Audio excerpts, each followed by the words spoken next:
Have you ever wondered what would happen if Luffy awakened Gear 5 at Marineford instead of Wano? Well, to start with, I think Luffy would actually need to die in order to awaken it. Even after pushing his devil fruit to its limits all the way into Wano, the only reason he awakened was because Kaido literally killed him. So if something similar happened at Marineford, I think Akainu would have to wound Luffy badly enough for him to die. But unlike Ace's death, I don't think the attack would be quite that brutal. It would probably be more similar to the blow Akainu landed on Jinbei, or even like the way Crocodile completely one-shotted Luffy with his hook back in Alabasta. In this version, Luffy gets pierced badly enough to die, but not so badly that his body can't come back for just a few final moments. I also think Akainu would barely miss Luffy's heart, and that tiny mistake would end up costing the Marines everything, because just moments later, the drums of liberation would begin to echo, and Luffy's soul would awaken again. Now before we get into Luffy coming back to life, let's talk about what happens in the chaos between his death and resurrection. First of all, Boa Hancock would completely lose control. She'd probably be foaming at the mouth from pure shock and heartbreak, maybe even collapsing the same way Luffy did after Ace died. Second, I think Ace would go absolutely berserk and try to jump Akainu in a 2 versus 1 alongside Garp. And even though Sengoku managed to hold Garp back after Ace died, I don't think he'd be able to stop him this time. Because deep down, Garp probably valued Luffy even more than Ace. Garp would most likely launch himself straight at Akainu with a full power punch, while Sengoku screams, "What do you think you're doing, Garp?"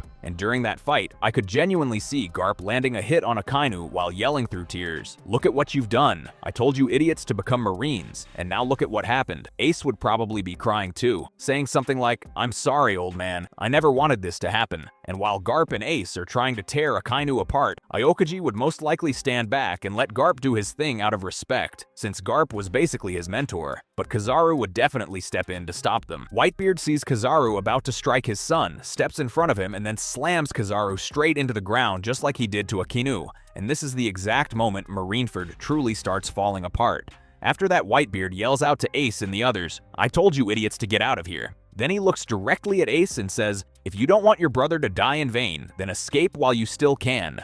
You can always fight Akainu another day, but today is not that day." But just as he says that, something strange starts happening from the spot where Luffy died. Everyone suddenly hears a beat, a heartbeat, and that makes no sense because all that's supposed to be lying there is the body of a dead boy, right? Then they notice it. Luffy's chest starts moving every single time the beat echoes. A strange white smoke begins rising from his body, and people start wondering if it's just steam from Akainu's magma, but they couldn't be more wrong. Then the scene cuts to the 5 elders, and one of them says in complete shock, "Is that what I think it is? The drums of liberation. They haven't been heard in 800 years. Then it cuts back to Luffy. His body starts twitching, then moving, and then suddenly he smiles. Not a weak smile, a confident one. And right after that, he starts laughing. As the laughter gets louder, his hair and clothes turn completely white, and his eyes glow with a strange intensity. Then Luffy finally rises to his feet, wobbling like a newborn deer, and says, "What happened to me? How am I still standing even though I lost?" And just like everyone stood there in complete shock when this happened in Wano, the exact same thing would happen at Marineford. Instead of seeing reactions from Sanji, Kid, Law, Marco, Nami, Tama, and Yogoro like we did in Wano, we'd probably get reactions from the absolute legends of Marineford. I'm talking about Whitebeard, Ace, Garp, and Sengoku. I'd also fully expect Doflamingo to start laughing like a maniac while saying something like, "Now this is getting interesting," because out of everyone there, he'd probably be enjoying the chaos more than anybody. We'd probably also get Ivankov's reaction, with him staring at Luffy in complete disbelief and saying, "Straw Hat Boy, what are you?" And if Oda really wanted to make the moment even crazier, he could cut to all the people watching the Marineford War through transponder snails, which means we might even get Rayleigh's reaction. And honestly, that would be one of the coldest panels in the entire series. I'd also love to see Magellan's reaction, since he was one of the biggest antagonists during the Summit War saga. And while he's probably panicking out of his mind, I could totally imagine him saying, "I should have killed you when I had the chance." Boa Hancock would also probably wake back up the moment she hears Luffy's voice, and once she realizes he's alive, she'd probably start crying tears of joy because in her mind, her future husband just came back from the dead. Then after everyone's reactions, it would cut back to Luffy smiling and saying, "This is getting fun." And right after that, he launches himself into the air and literally starts running through the sky, and then it cuts to Whitebeard. Whitebeard would probably just stand there for a second, deeply thinking about something his old friend once told him, and in that moment, he'd remember the last time he saw Roger before quietly quietly thinking to himself, Joy Boy